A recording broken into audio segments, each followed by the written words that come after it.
नमस्कार, मैं हूं आपके साथ रोहित। देश में राजनीति की वजह से हिंदू मुस्लिम का मुद्दा हमेशा छाया ही रहता है, जबकि ऐसी खबरें भी आती रहती हैं जिसकी वजह से मुस्लिमों को लेकर तमाम तरह की बातें होती रहती हैं। जैसे अभी हाल ही में पटना से आतंकियों को पकड़ा गया, तब खुलासा हुआ कि 2047 तक गजवाए हिंद बनाने का सपना ये सब देख रहे थे। इसके अलावा मुस्लिमों की आबादी को लेकर भी समय समय पर बात होती रहती है।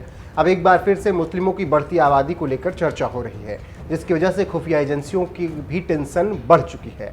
दरअसल यूपी और असम में इंटरनेशनल बॉर्डर से लगते जिलों में पिछले 10 सालों में अप्रत्याशित रूप से जनसंख्या बढ़ी है, जिसका रिकॉर्ड भी ठीक ठाक नहीं है।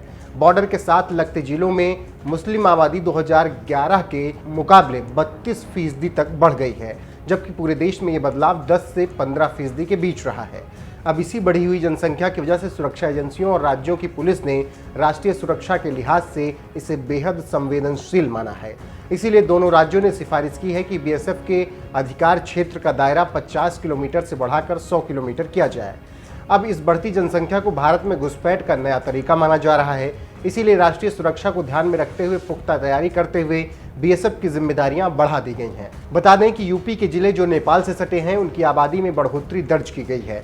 इन जिलों में पीलीभीत, महाराजगंज, बहराइच, बलरामपुर और लखीमपुर खीरी शामिल हैं। इन जिलों में आबादी के साथ साथ मदरसों और मस्जिदों की भी संख्या बढ़ी है।